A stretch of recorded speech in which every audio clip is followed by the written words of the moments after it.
Blood and bones of my ancestors. That was a powerful, almost overwhelming notion, to walk where slaves were once held captive for years. No one ever came to rescue them. No one cared. No detectives back then went looking for human monsters who stole entire black families from their homes. I used natural landmarks from the map to locate where the original Snyder cellar might have been. I was also trying to brace myself in case we found something I didn't want to find. "We are probably looking for a very old trap door," I told Sampson.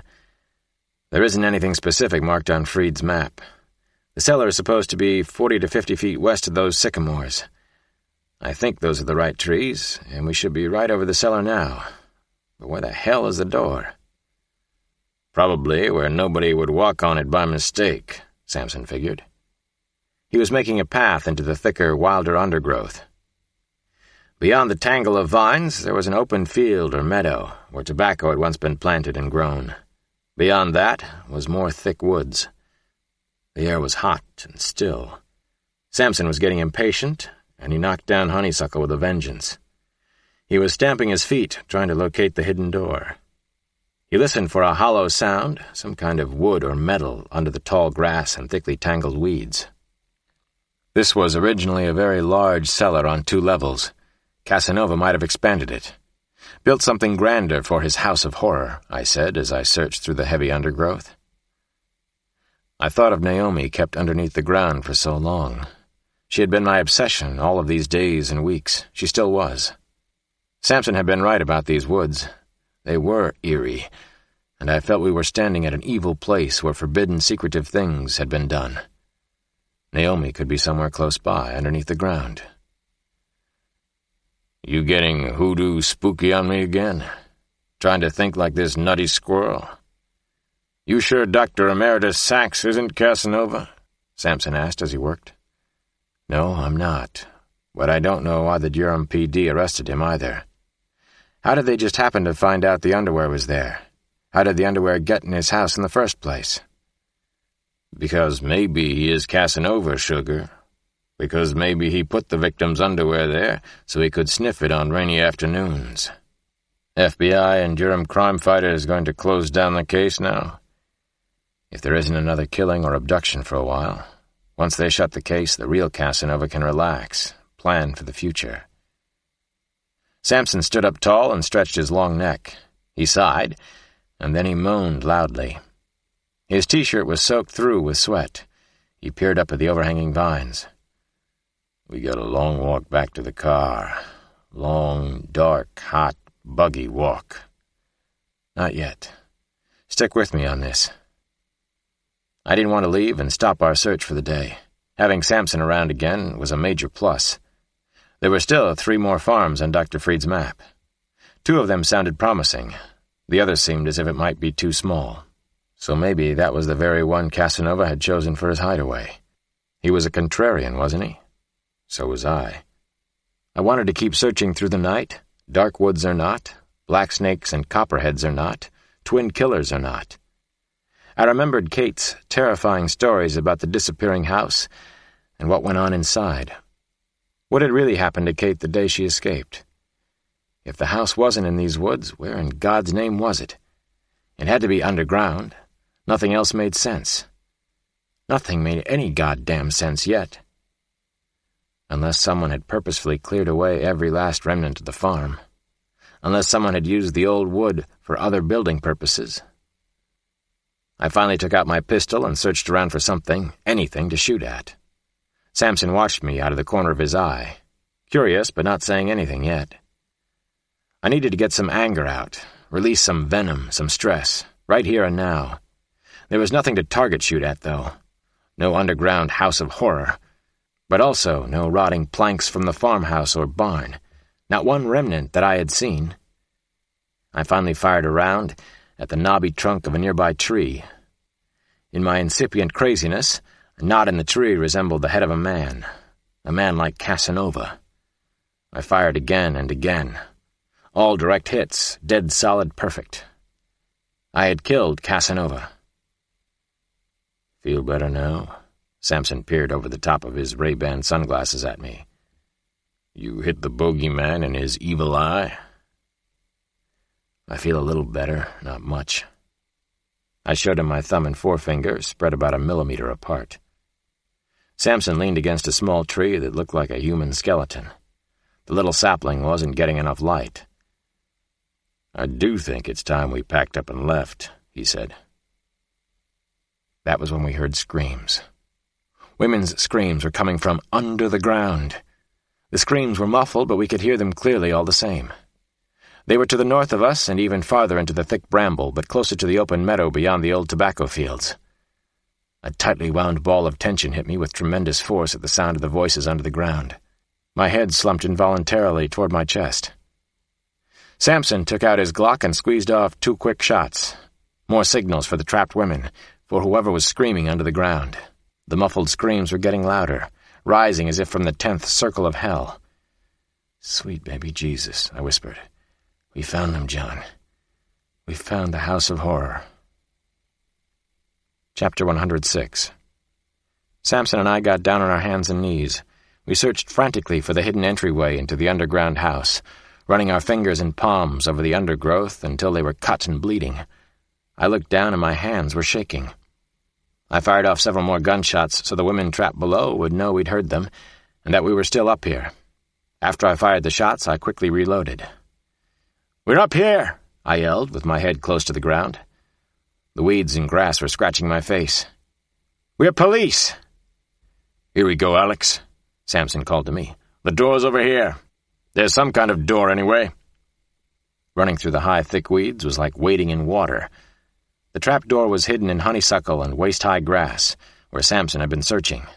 The door had been covered over with an extra layer of sod and a thick blanket of pine needles.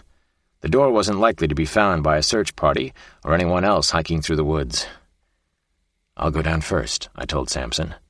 Blood roared and echoed in my ears. Usually, he would have argued. Not this time. I hurried, rumbling down a steep, narrow wooden stairway that looked as if it had been there for 100 years. Samson followed close behind. The good twins.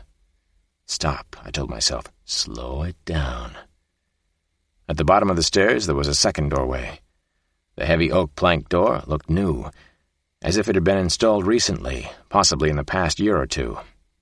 I slowly turned the handle. The door was locked. "I'm coming in," I shouted to anyone who might be behind the door. Then I fired 2 rounds into the lock, and it disintegrated. The wooden door heaved open with a hard shove from my shoulder. I was finally inside the House of Horror. What I saw made me retch. A woman's body was laid out on a couch in what appeared to be a well-appointed living room. The corpse had begun to decompose. The features were unrecognizable. Maggots were swarming all over the victim. "Move," I had to tell myself. "Go! Go now!" "I'm right behind you," Samson whispered in his deep homicide scene voice. "Watch yourself now, Alex." "This is the police," I called out. My voice was shaky and getting hoarse. I was afraid of what else we might find in the hideaway. Was Naomi still here? Was she still alive? "We're down here," a woman called out. "Can anybody hear me?" "We hear you. We're coming," I shouted again. "Please, help us," a second voice sounded farther away in the underground house. "Be careful. He's tricky." "See? He's tricky," Samson whispered, never at a loss. "He's in the house. He's in here now," one of the women shouted a warning to us. Samson was still standing behind me, keeping close. "You want to keep the point, partner? Walk on the ridge line?" "I want to be the one to find her," I told him. "I have to find Scoochie." He didn't argue. "You think Loverboy is down here someplace, Casanova?" he whispered. "That's the rumor going around," I said, and moved forward slowly. Both of us had our guns drawn and ready. We had no idea what to expect next. Was Loverboy waiting for us? Move those legs." I led the way out of the deserted living room. There were high-tech lamps in the ceiling of the adjoining hallway. How was he able to get electricity in here? A transformer? A generator? What should that tell me? That he was handy? That he had connections with a local electric company? How long had it taken to get the underground cellar in this condition, I wondered? To fix it up like this? To make his fantasy come true? The space was extensive. We entered a long hallway that snaked off the living room to the right. There were doors on either side, and they were bolt-locked from the outside, like prison cells. "Watch our backs," I said to Sampson. "I'm going in door number 1. "I always watch your back," he whispered. "Watch your back, too." I went up to the first door. "This is the police," I called out. "I'm Detective Alex Cross. Everything's going to be all right." I yanked open the first door and peered inside. I wanted it to be Naomi. I prayed that it was. Chapter 107. "Such utter fools," said the gentleman, intolerant and impatient as always. "Two carnival clowns in blackface." Casanova smiled thinly, growing impatient with the gentleman. "What the hell did you expect? Brain surgeons from Walter Reed in Washington? They're a couple of ordinary street cops." "Not so ordinary, perhaps. They found the house, didn't they?" "They're inside right now." The two friends watched everything coming together from a nearby hiding place in the woods.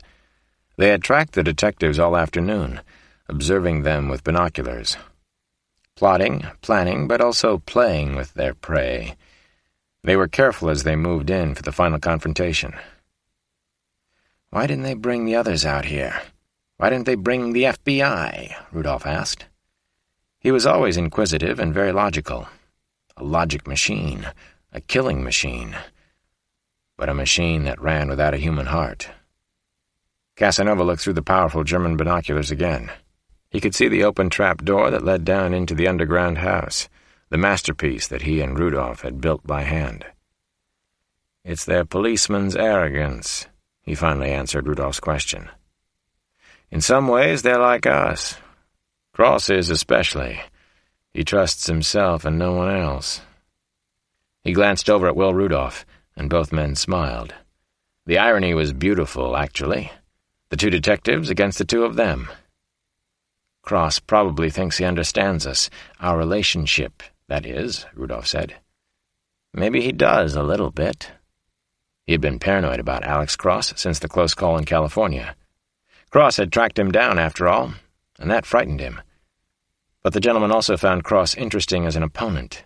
He enjoyed the competition, the blood sport. "He understands some things. He sees patterns, so he thinks he knows more than he actually does. Just be patient, and we'll expose Cross's weaknesses." As long as they were patient, Casanova believed, as long as they thought everything through carefully, they would win. They would never be caught. It had been that way for years, from the first day they met at Duke University. Casanova knew that Will Rudolph had been careless out in California. He'd had that disturbing tendency even as a brilliant medical student. He was impatient and had been sloppy and melodramatic when he killed Roe Tierney and Tom Hutchinson. He had almost been caught back then. He was questioned by the police and had been a serious suspect in the famous case. Casanova thought about Alex Cross again, evaluating the detective's strengths and weaknesses. Cross was careful, and he was a thorough professional. He almost always thought things through before he acted. He was certainly smarter than the rest of the pack, a cop and a psychologist. He'd found the hideaway, hadn't he? He'd gotten this far, closer than all the others. John Sampson was more impulsive. He was the weak point, though he certainly didn't look it. He was physically powerful, but he would be the one to break first, and breaking Sampson would break Cross. The two detectives were close friends. They were extremely emotional about each other. "It was stupid for us to split up a year ago to go our separate ways," Casanova said to his only real friend in the world. "If we hadn't begun to compete and play egocentric games, Cross would never have found out anything about us. He wouldn't have found you, and we wouldn't have to kill the girls and destroy the house now." "Let me take care of the good Dr. Cross," Rudolph said. He didn't react to the things Casanova had just said. Rudolph never showed much emotion, but actually he'd been lonely too. He'd come back, hadn't he? "No one takes care of Dr. Cross alone," Casanova said. "We'll go after them together. We make it 2 against 1, the way we work best. First Sampson,